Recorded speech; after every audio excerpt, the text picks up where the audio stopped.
Bien.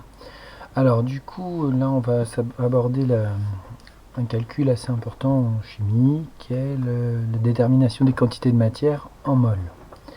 Pour cela, on va avoir besoin d'introduire la notion de masse molaire. Donc la masse molaire, en fait, elle peut être définie comme l'on définit la masse volumique. La masse volumique, finalement, c'est un nombre qui qualifie la masse contenue dans un volume de 1 litre. Donc pour la masse molaire, on a défini la mole comme étant un nombre de particules, 6 10 puissance 23.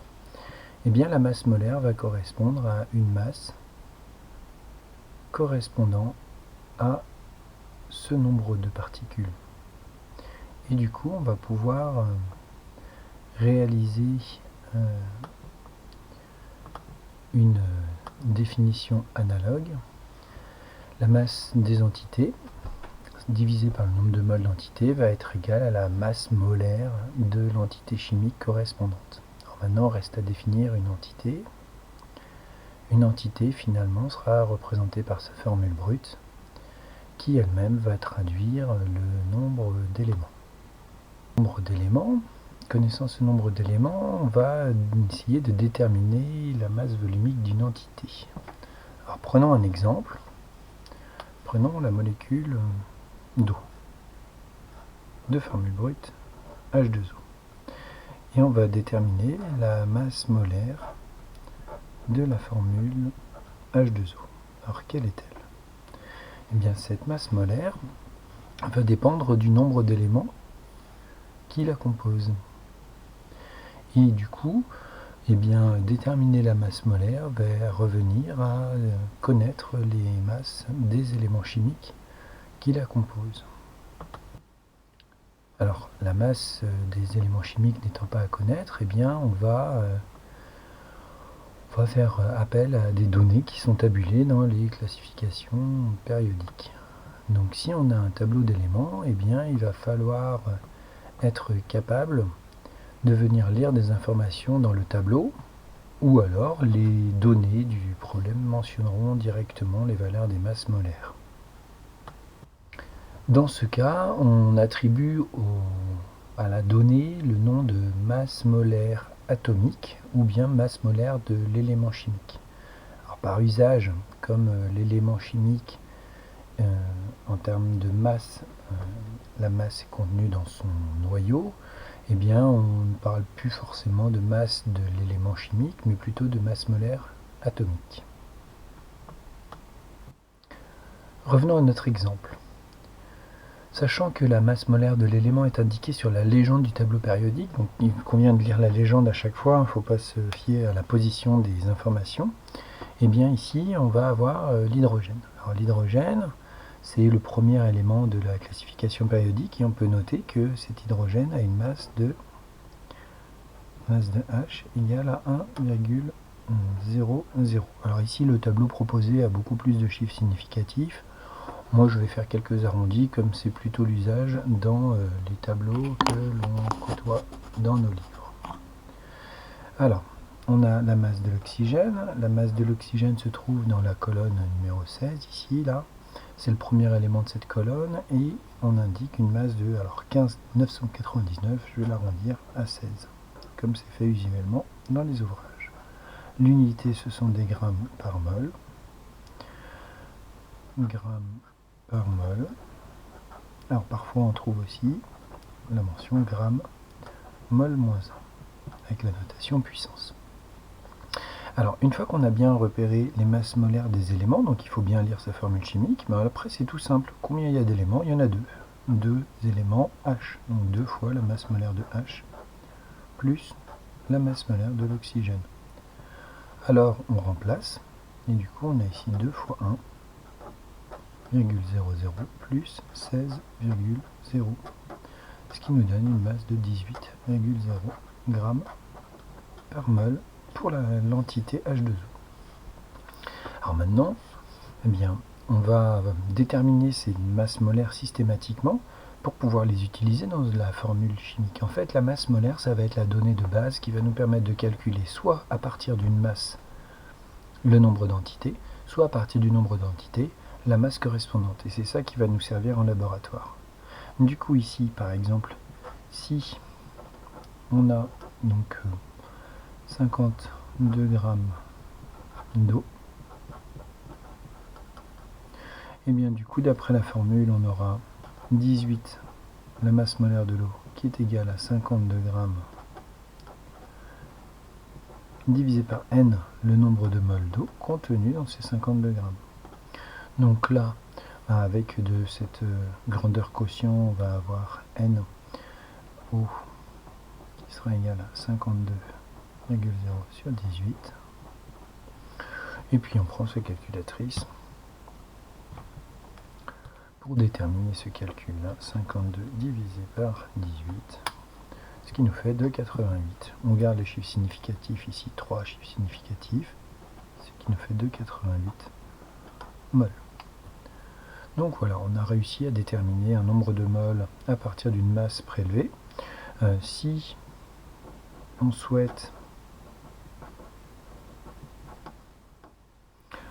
5,010 moins 3 moles d'eau, et bien cela va correspondre à quoi? La masse molaire de l'eau est égale à la masse d'eau divisé par le nombre de moles d'eau. Donc en manipulant cette grandeur quotient, on établit que la masse de l'eau est égale au nombre de moles de l'eau multiplié par la masse molaire de l'eau. Et puis on va faire le calcul. Donc ici le nombre de moles d'eau, ça nous fait 5 fois 10 puissance moins 3. Qu'est-ce que j'ai mis? Moins 3 ou moins 2? Moins 3, voilà. 5, 10 moins 3 multiplié par 18. Alors on fait attention à ça.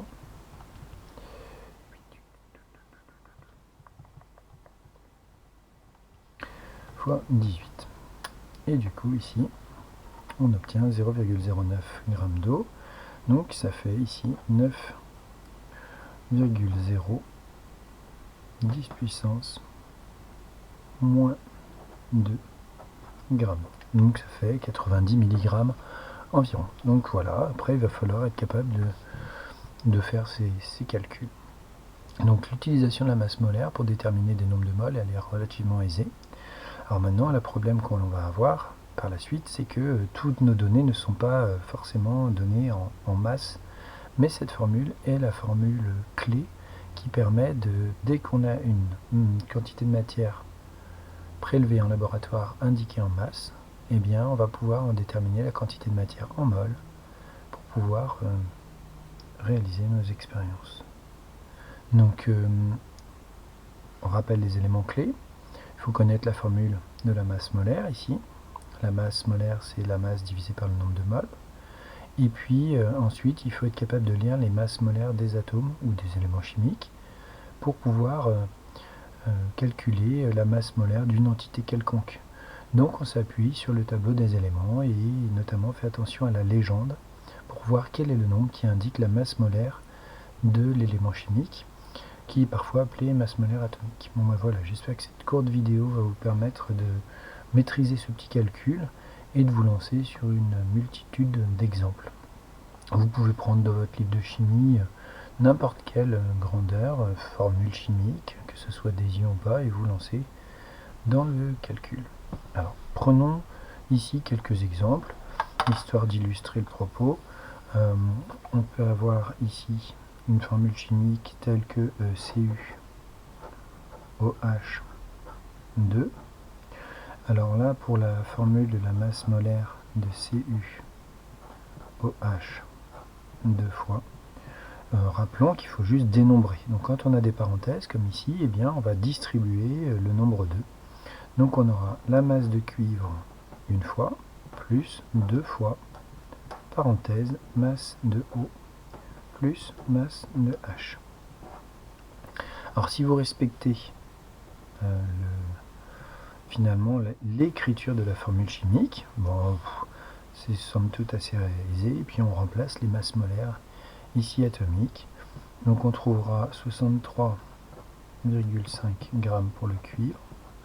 Et précédemment, on avait dit que l'oxygène c'était 16 et l'hydrogène c'était 1. Ce qui nous donne ici 2 fois 17, 34. 34 plus 63, c'est ce qui nous fait 94,5 g par mol. Particularité, la masse molaire du cuivre, Cu de plus, et bien la masse molaire du cuivre, c'est la masse de l'élément. On occulte le problème des électrons, et donc c'est la masse molaire du cuivre. Fini. On dénombre les nombres d'éléments. Alors pour la masse molaire des électrons, prenons une mole d'électrons. Donc prenons la masse molaire des électrons. On sait que dans une mole d'électrons, on a Na particules, soit 6,02 10 puissance 23 multiplié par la masse de l'électron. La masse de l'électron, eh bien c'est 9,3 10 puissance moins 31 kg. Et le nombre d'Avogadro, 6,02 10 puissance 23, nous permet ici de trouver la masse en kg de l'électron. Et donc si on conduit ce calcul proprement, ici, eh bien on va bien mettre en évidence que la masse des électrons elle est négligée. Donc 10 puissance 23, donc là on a notre nombre d'Avogadro multiplié par 9,31 fois 10 puissance moins 31 kg. Alors là on fait attention, on est en kilogrammes, ce qui nous fait 5,6 10 moins 7. 5,6 10 moins 7 kg. Alors si on passe en grammes, eh bien ça nous fait du 5,6 10 moins 4 grammes, c'est-à-dire 5,6 10 moins 1 mg. Donc on voit bien que le nombre d'électrons c'est quelques milligrammes au regard de la masse des éléments chimiques qui sont exprimés plus souvent en quelques dizaines de grammes. Et bien cette masse d'électrons, cette masse molaire d'électrons va être bien souvent négligée. Donc ça on l'avait déjà abordé dans le cadre de la structure de l'atome, ce qui est confirmé par ce calcul de masse molaire de l'élément chimique. Et on peut constater qu'on peut calculer des masses molaires pour n'importe quoi, pas seulement pour des éléments chimiques. En fait c'est la masse d'une mole d'éléments. Une mole, rappelons que c'est le nombre d'Avogadro, soit 6,02 10 puissance 23 particules. On nomme aussi entité. Voilà, donc je vous souhaite de bien faire vos calculs, de bien développer vos écritures de façon à limiter les erreurs d'étourderie, puisque plus on écrit, moins on a besoin de réfléchir à ce que l'on fait, puisque l'information est directement portée sur la copie. Cela amène de la clarté dans la communication des résultats. Bon travail.